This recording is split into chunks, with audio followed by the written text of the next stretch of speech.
Hi all, welcome. ஒரு மனுஷன் சாதாரண மனுஷனாக வாழணும்னு நினைக்கிறது ஒரு தவறா? இன்னைக்கு இருக்கிற இந்த சமூகத்தில் அவனோட அப்பாவித்தனமும் அவனோட நல்ல குணமும் இன்னைக்கு இருக்கிற சமூகத்தில் பொருந்தி வராதா? அவன் எல்லா கஷ்டத்தையும் சமாளிக்கணுமா? இந்த கேள்விகளை முன்வைக்கிறது தான் மை லார்ட் திரைப்படம். இந்த படம் பார்த்த பிறகு எனக்கு ஏற்பட்ட உணர்வுகள், பிரதிபலிப்புகள், அதைத்தான் நான் உங்களோட ஷேர் பண்ண போகிறேன். வள்ளலார் சொன்ன வாடிய பயிரை கண்ட போதெல்லாம் என் மனம் வாடினேன் அப்படின்னு சொன்னாங்க. இதை மையக்கருத்தை எடுத்து இயக்குனர் ராஜமுருகன் இந்த படத்தில் உயிர் கொடுத்துருக்கிறார். படத்தில் பேசப்படுற மையக்கருத்து நான் புரிஞ்சுக்கிட்டது ரொம்ப எளிமையான ஒரு கருத்தை நான் பார்க்குறேன். ஆனால் அது எளிமைனாலும் எல்லாரும் எடுத்துக்க வேண்டிய ஸ்ட்ராங்கான கருத்தாக நான் உணர்றேன்.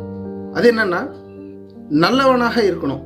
நல்லவனாக இருந்தாலும் தனக்கு வரக்கூடிய பிரச்சனைகளை எதிர்கொள்கிற தைரியமும் அதற்கான புத்திசாலித்தனத்தை வளர்த்துக்க வேண்டிய அவசியமும் வேணும் அப்படின்னு எனக்கு தோணுது.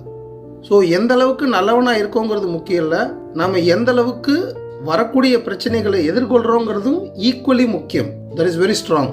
ஸோ இந்த படத்தில் பேசப்பட்டிருக்கிற நிறைய விஷயங்கள் ஆஸ் யூஷுவல் ராஜமுருகனோட சட்டரிக்கல் டேக் இருக்கும் இல்லையா? இன்னைக்கு இருக்கிற சமூகத்தில் அவலங்கள், ஆஸ்பத்திரியில் நடக்கிற விஷயங்கள்லேருந்து ஆரம்பித்து மறைமுகம் நடக்கிற ஒரு மெடிக்கல் மாஃபியா, கிட்னி திருட்டு, ஆர்கன் டோனர்ஸை மேனிப்புலேட் பண்ணுறது, மக்களுக்கு தெரியாமலே ஏழைகளோட மைண்டை பிரெயின் வாஷ் பண்ணி அவங்கள வந்துட்டு ஆர்கனை இல்லீகலாக டொனேட் பண்ண வச்சு அவங்கள ஜஸ்ட் ஒரு மெட்டீரியலிஸ்டிக்காக யூஸ் பண்ணுற விஷயங்களை இதில் நல்லாவே கையாண்டிருக்கிறாரு. இந்த காலத்தில் பார்த்தீங்கன்னா ஒரு இரட்டை அர்த்த வசனம் இல்லாத, வன்முறை இல்லாத, வசனங்கள் இல்லாத படம் வருது ரொம்ப ரேர் இல்லையா? இந்த மை லார்ட் படமும் அதில் ஒரு படம் தான். ஒரு கலெக்டிவான பேக்கேஜ் மாதிரி பொழுதுபோக்கு அம்சங்களோட, ஆக மொத்தம் குடும்பத்தோட உட்காந்து நம்ம அப்படி இப்படி நெளியாம பார்க்க முடிஞ்ச ஒரு படம் மை லார்ட். இதெல்லாம் தாண்டி என்ன பாதிச்ச ஒரு வசனம் அந்த படத்துல இருக்கு. உயிர்ல பெரிய உயிர் என்னங்க, சிறிய உயிர் என்னங்க?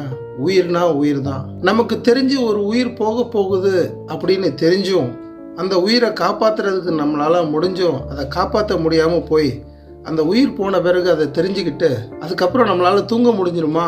அந்த கேள்வி நிறையவே யோசிக்க வைக்குது. அது ஜஸ்ட் ஒரு கேள்வி இல்லை, நமக்குள்ள ஒரு உணர்வை தூண்டி விடுற ஒரு விஷயமா தான் நான் பார்க்குறேன். என்ன ரொம்ப பாதிச்ச ஒரு கேள்வி, நம்ம மனசாட்சிக்கு உள்ளர ஊடுருவி போகிற ஒரு கேள்வி அது. இந்த படம் குட் வெர்சஸ் ஈவில் அப்படி கிடையாது. இந்த படம் இன்னமும் மனிதாபிமானம் இருக்கிறதா அப்படிங்கிற கேள்விக்கான ஒரு பதிலாக நான் பார்க்குறேன். நீங்களும் பாருங்க, உங்களோட ரிஃப்ளெக்ஷன்ஸை நீங்களும் பதிவு பண்ணுங்க. அடுத்த வீடியோவில் மறுபடியும் பார்ப்போம். நன்றி, பாய்.